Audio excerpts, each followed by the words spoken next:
First shot is a close-up of a video game screen. This isn't something you usually see because it's something that will strictly date your movie. Because of this shot, we know that this setting is early 1980s. Somebody's playing a video game in the 1980s, so there's probably going to be some immaturity involved. It's either a child or a person who never grew up. Given that we've heard coughing, it's probably a sick child.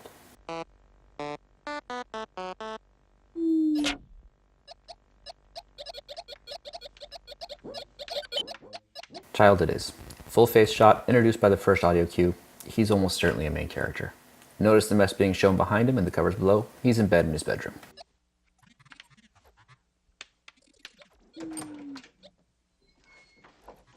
Hi, honey. Contrast the introduction for the mom. Face down, obscured, in the background behind the kid from a zoomed out shot. It doesn't feel like we're supposed to care about her. This is also the first wider shot of the room, confirming that it's a bedroom.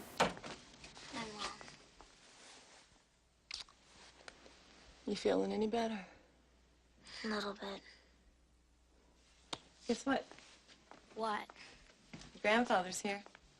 Can't you tell me I'm sick? So far, this really feels like the mom's character is only being used to give us exposition. The kid's sick, his grandpa's coming. That probably establishes a theme of family. We get a shot of the outside, but it's not a clear shot, so probably unimportant other than reinforcing the suburban feel we've got so far. You're sick. That's why he's here. He'll pinch my cheek. I hate that. Maybe he won't. Character introduction shot. We immediately know everything we need about this guy. He's a bombastic showman, and the kid puts up with him to be polite. How is this sicky? Huh? And this look right here establishes tone even more. We're gonna be a bit dry and snarky. I think I'll leave you two pals alone. My exposition is done. I will never be seen again. I brought you a special present. What is it? Open it up.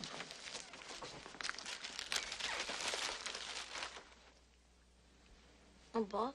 Reading is cool, kids! That's right. When I was your age, television was called books. And this is a special book. It was the book my father used to read to me when I was sick, and I used to read it to your father. And today, I'm going to read it to you. Added theme, passing on a legacy. Has it got any sports in it? Are you kidding? Fencing, fighting, torture, revenge, giants, monsters, chases, escapes, true love, miracles. Doesn't sound too bad. I'll try and stay awake. Oh, well, thank you very much. It's very nice of you. Your vote of confidence is overwhelming. All right. The Princess Bride.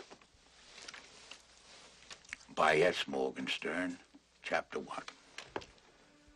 Buttercup was raised on a small farm in the country of Florida. Her favorite pastimes were riding her horse and tormenting the farm boy that worked there. Okay, I'm going to need to talk about narrative framing for a moment. We've now established that what we're actually going to be watching is a story within the story. So what does that mean? Lots of movies frame their openings with elements that evoke storytelling. Cinderella, Sleeping Beauty, Star Wars, Shrek. Most of them mean the movie is going to adhere to fairy tale rules. It's going to be good versus evil. Both good and evil are going to be very clear, with very little shades of gray, and good's going to win. It's meant to draw the audience into a place of comfort, where they're a little kid again having their parents read to them. This movie evokes the storytelling theme even harder than those, because instead of having a faceless narrator, we've seen the context that the story is being told in. We had the grandpa put on reading glasses and lick his finger to turn the pages just to make it super clear. That also lets us carry that dry, snarky tone and family theme from the narration into the story. His name was Wesley, but she never called him that. Isn't that a wonderful beginning? Yeah, it's really good. The call and response to the kid tells me that we're going to be coming back to that context. That's a very unlikely last line from them, so we're going to jump back to this sort of meta-story reference every once in a while. I should probably point out that these last two shots have established the farm setting, and the background music evokes an idyllic setting. Nothing gave Buttercup as much pleasure as ordering Wesley around.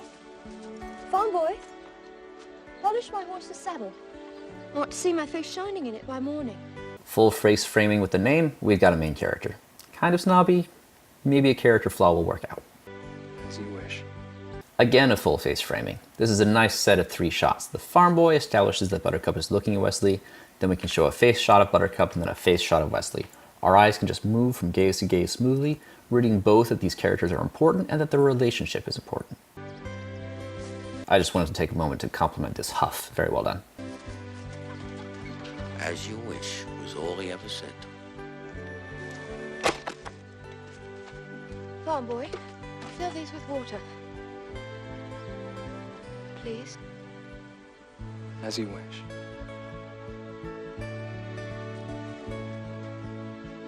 That day, she was amazed to discover that when he was saying, as you wish, what he meant was, I love you.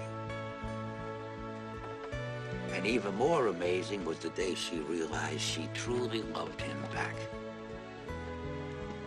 Farm boy.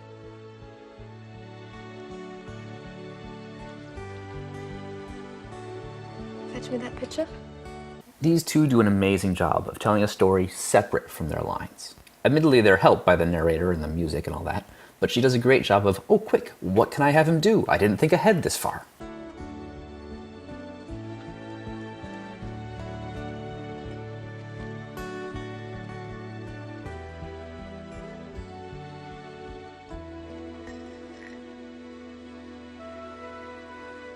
As you wish. And this is the perfect response. Delivering the line as if it had the extra meaning that the narration has already implied.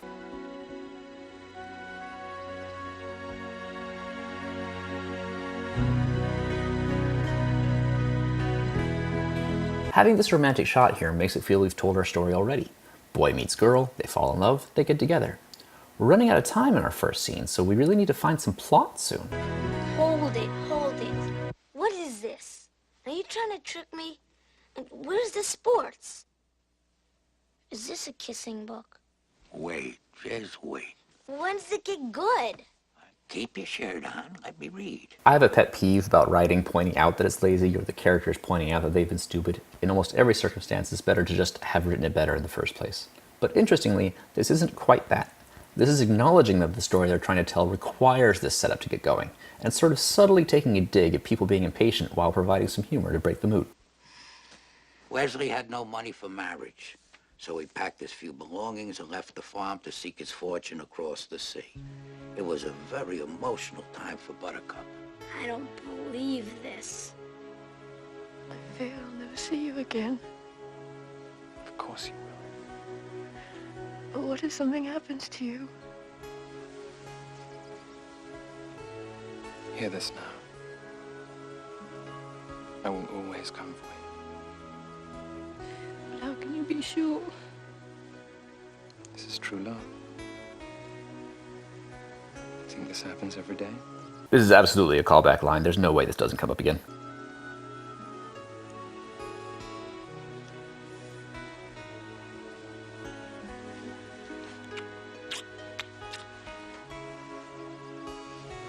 Wesley didn't reach his destination. His ship was attacked by the dread pirate Roberts, who never left captives alive. When Buttercup got the news that Wesley was murdered, Murdered by pirates is good. she went into her room and shut the door. And for days, she neither slept nor ate. I'll never love again. Potential spoilers for the rest of the movie because I have to talk about the foreshadowing here. This movie does something that I'm not sure I've ever seen anywhere else. It evokes fairy tale rules and introduces the obvious main character and then immediately kills him off.